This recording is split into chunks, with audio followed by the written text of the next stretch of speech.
Do you remember anything about the Wildflowers then? I do. The Wildflowers, it wasn't sort of, how did it form? I think, I wasn't born in Canterbury. I'm not really a Kentish person. I went to school, I went there when I was about 10 with my parents, and went to school in Canterbury, and then sort of went to London shortly after. But I did come back occasionally. I don't remember why. I think my girlfriend was from there, Pam, and we had a son born in '66, Sam. Really nice lad. I like him very much. Well, it sounds a funny thing to say, but I do. I don't know. One time I went there, and two school friends, Brian Hopper, who was older than us, and his brother Hugh, who was the same age as me, were forming a beat group. Brian played guitar. He had a very wide range of stuff. Like Daevid Allen and my brother, he had records, but of an even wider range, because he had quite a lot of things like Chuck Berry and so on.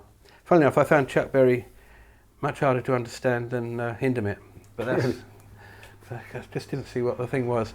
He liked the Shadows. I never got that guitar group thing. I still don't quite. So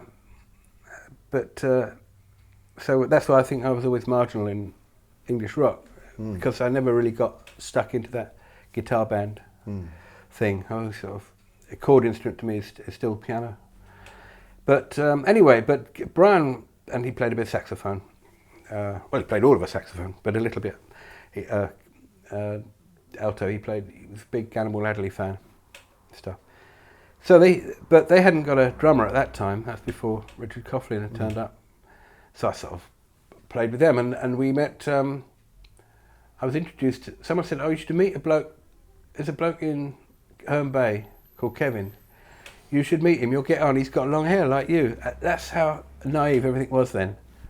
If you didn't cut your hair, you think, "Oh, I know someone who lives on the coast who doesn't cut his hair." It was that sort of thing.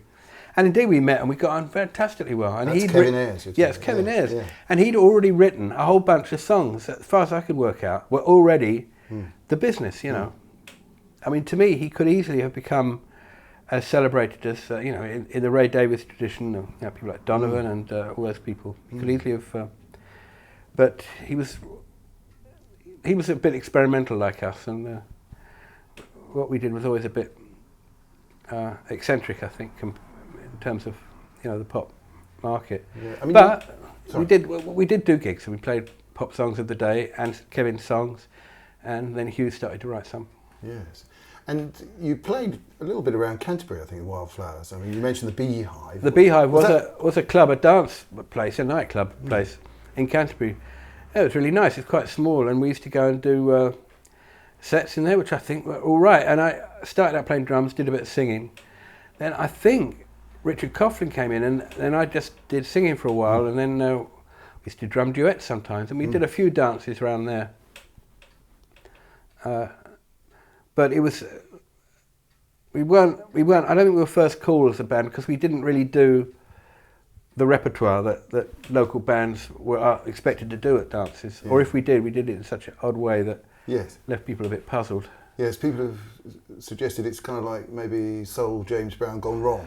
Yeah, that's about right. Is that what you think? Yeah. Well, I mean, it was just odd. I know that, but we weren't. Our influences are always. I mean, Brian always liked Indian classical music a lot, and he liked to do sort of those sort of drony things, and I think